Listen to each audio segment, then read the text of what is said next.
नजूमी जाकर दज्जाल से बताता है कि हातिम मरा नहीं, जिंदा है।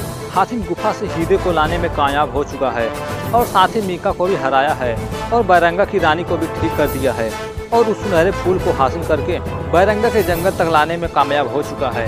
तभी दज्जाल अकरब के पास जाता है और कहता है, अकरब तू संगीत के धुन में मस्त झूम रहा है, वहाँ हातिम तुम्हारा दरवाजा खटखटा रहा है।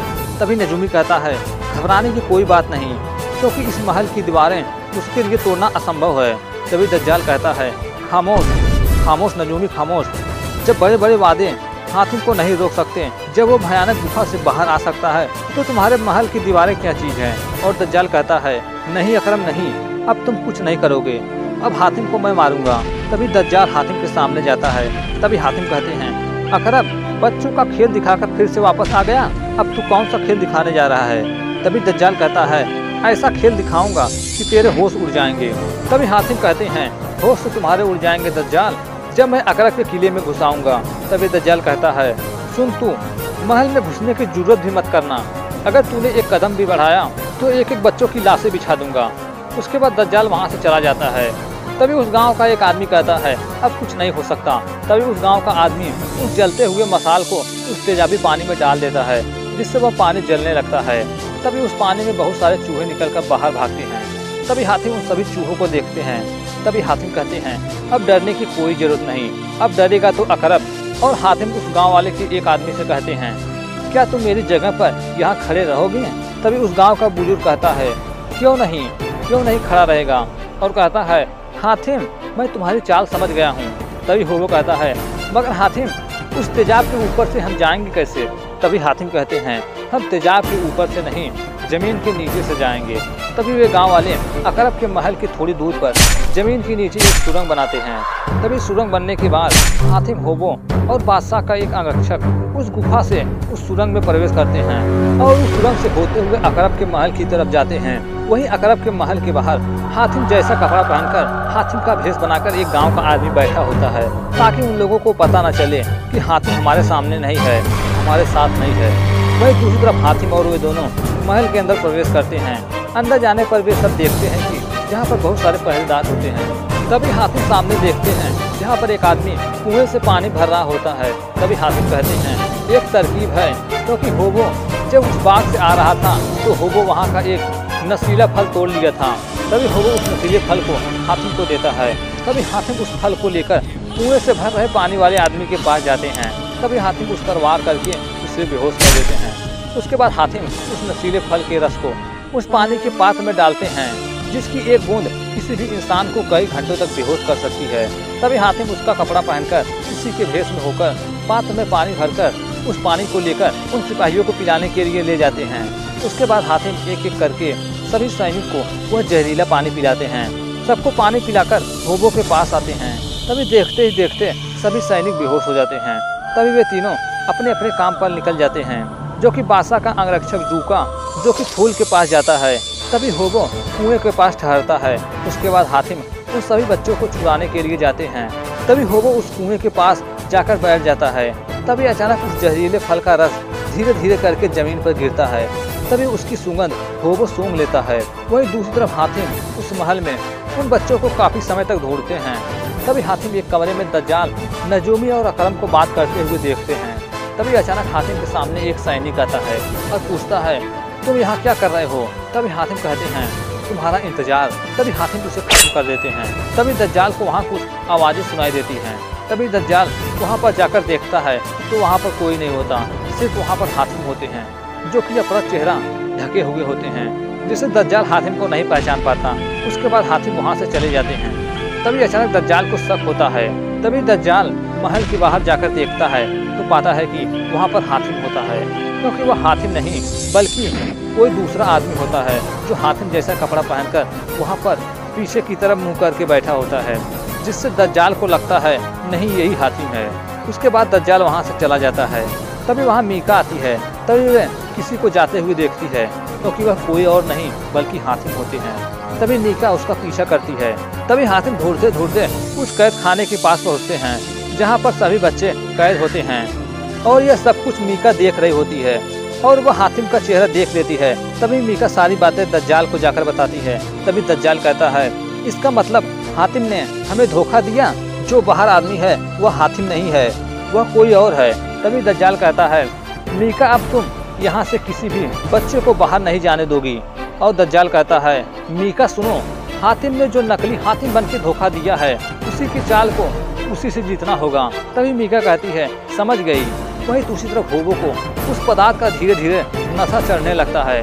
तभी होबो के पास हातिम आते हैं। तभी होबो पूछता है, हातिम वो बच्चे मिल गए? तभी हातिम पूछते हैं, हाँ वो मिल गए, वो उसी कैद खाने में हैं। तभी हातिम होबो को लेकर वहाँ जाते हैं। वहीं दूसरी तरफ हातिम उस कैद खाने के ताले को तोड़ रहे होते हैं, क्योंकि जो हातिम के साथ था वो हातिम नहीं था। वहीं दूसरी तरफ हातिम के भेष में मीका होबो को लेकर आ रहा होता है। तभी अचानक असली हातिम उन सभी बच्चों को लेकर आ रहे होते हैं। तभी मीका हातिम को देखकर होबो को वहीं छोड़ देता है और कहीं छुप जाता है। तभी हातिम होबो से कहते हैं, सब बच्चे को एक साथ लेकर आने में खतरा है, इसलिए मैं पहले आधे बच्चों को लेकर आया हूँ, उसके बाद मैं बाकी बच्चों को लेकर आऊँगा। उसके बाद हातिम उन बच्चों को होबो को सौंप कर आधे और बच्चे को लाने के लिए चले जाते हैं। तभी नकली हातिम यानी मीका होबो के पास आता है। तभी होबो कहता है, कमाल है हातिम, तुम फिर लौट कर वापस आ गए। तभी हातिम के भेष में मीका कहता है, हाँ होबो, गजब हो गया, वहाँ पहरा है और कुछ सिपाही इसी तरफ आ रहे हैं। और मीका कहती है, इसलिए हम सभी बच्चों को फिर से तय खाने में छुपा देना होगा। तभी हातिम के भेष में मीका उन सभी बच्चों होबो सहित उन सभी को ले जाकर किसी तय खाने में कैद कर देती है। उसके बाद तय खाने के दरवाजे का ताला बंद कर देती है। तभी हातिम के भेष में मीका जूका के पास आता है, उसे भी लेकर वह कैद खाने में कैद कर देती है।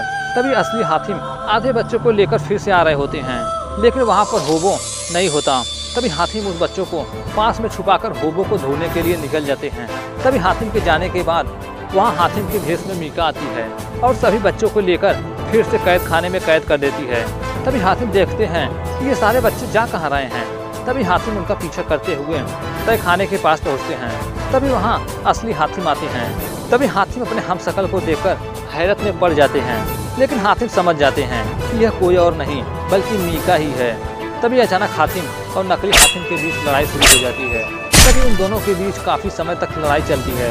तभी एक हातिम उस कैद खाने के पास पहुंच जाता है। तभी दूसरा हातिम कहता है, इसे पकड़ लो। तभी दूसरा हातिम कहता है, होबो मुझे छोड़ो, क्या कर रहे हो तुम? अरे बेवकूफ़, मैं ही असली हातिम हूँ। तभी होबो कहता है, मुझे बेवकूफ़ बनाने की कोशिश मत करो। तभी नकली हातिम असली हातिम पर पत्थर से वार करने वाला होता है। तभी अचानक असली हातिम के पास से नादिरा का दिया हुआ वह आंखों के आंसू की मोती नीचे गिरती है। तभी होबो समझ जाते हैं कि यही हातिम है। तभी अचानक होबो हातिम को छोड़ देते हैं। तभी फिर से हातिम और नकली हातिम के बीच लड़ाई शुरू हो जाती है। तभी असली हातिम मीका को बहुत मारते हैं और उसे मारकर बेहोश कर देते हैं। तभी अचानक वहाँ अकरब आता है। तभी अचानक जैसे ही हातिम अकरब की तरफ बढ़ते हैं, वैसे वे सभी बच्चे हातिम को रोक देते हैं। तभी अकरब कहता है, हातिम अगर तू फिर से मुझ पर वार करने की कोशिश की तो ये मेरे फौज के बच्चे हैं ना, तेरी इतनी बोटियाँ करेंगे ना, इतनी बोटियाँ करेंगे ना कि कोई तुझे पहचान भी नहीं सकेगा। तभी अकरब मीका को जाकर देखता है। तभी अकरब कहता है, हातिम तूने मेरे मीका को बेकार कर दिया, तू कोई मामूली चीज़ नहीं है, तुमने मीका की सारी ताकत खत्म कर दी, अब वो मेरे किसी काम की नहीं रही, किसी काम की नहीं। और अकरब कहता है, बच्चों स्वागत करो अपने नए मेहमान का और ले जाओ, इसकी अच्छी तरह खातिरदारी करो। उसके बाद वे सभी बच्चे हातिम को ले जाकर बांध देते हैं और उस पर कोड़े से कई बार वार करते हैं और हातिम को बहुत सारे कोड़े मारते हैं। तभी अकरब हातिम के पास आता है। तभी हातिम कहते हैं, अकरब तू मुझे अपने सामने मुझे टूटता और झुकता हुआ देखना चाहता है ना, लेकिन तुम्हारा यह अरमान कभी पूरा नहीं होगा। तभी अचानक वहाँ दज्जाल आता है और वह हातिम को देखता है। तभी दज्जाल कहता है, तुझे इस तरह देखकर मुझे बहुत तकलीफ हुई। तभी हातिम कहते हैं, गलत। तभी दज्जाल कहता है, तुम मेरे एक ऐसे दुश्मन हो जिसने बहुत बड़ी गलती कर दी। तभी हातिम कहते हैं, तुम मेरी एक ऐसे दुश्मन हो जिससे मैं सबसे ज़्यादा नफरत करता हूँ। तभी अकरब कहता है, खामोश, तुम जानते हो तुम किससे बात कर रहे हो? हमारे आका है ये, हमारे आका। इस तरह बदतमीजी से पेश आने की जरूरत की तो बहुत बुरा होगा। तभी दज्जाल कहता है, ये हमारी और हातिम की आखिरी मुलाकात है, आज इसके दिल की भड़ास भी निकाल देने दो। तभी हातिम कहते हैं, इस धोखे में मत रहना दज्जाल कि तू मुझे मौत की नींद सुला देगा। मैं यहाँ से जाऊँगा और बच्चों को साथ लेकर जाऊँगा और अकरब के गुनाहों की सज़ा भी दूंगा। तभी दज्जाल कहता है, जी तो करता है कि तुझे मैं अभी मौत के घाट उतार दूं, लेकिन मैं ऐसा नहीं करूंगा, क्योंकि जो तकलीफ और दर्द तुम्हें हो रहा है, तुम्हारा तड़पना तुम्हारे मौत से ज्यादा अच्छा है। तभी नजूमी कहता है, जादूगर बादशाह, हातिम की यह सजा बहुत कम है। तभी दज्जाल कहता है, नजूमी, यह सजा तो सिर्फ इसके जिस्म की है। आज हम फैसला करते हैं कि हम इसके आत्मा को सजा देंगे, उसकी आत्मा को इतना दर्द और तकलीफ देंगे जो कभी खत्म नहीं होगा। और दज्जाल कहता है, हातिम, आज रात तुम्हारे जिस्म से तुम्हारी आत्मा को निकालकर शैतानी आग के हवाले कर देंगे। उसके बाद दज्जाल वहाँ से चला जाता है। वहीं दूसरी तरफ कैद खाने में होबो कहता है, हम यहाँ पता नहीं कैसे फंस गए। और होबो कहता है, सोचो जूका, कुछ सोचो, कोई तो रास्ता होगा निकलने का, कोई तो रास्ता होगा हातिम को बचाने का। तभी अचानक होबो को उस कैद खाने के किसी कोने में कोई लेटा पड़ा मिलता है। तभी होबो उसके पास जाते हैं और पूछते हैं, तुम कौन हो और यहाँ क्या कर रहे हो? तभी वो अकरब को डराता है।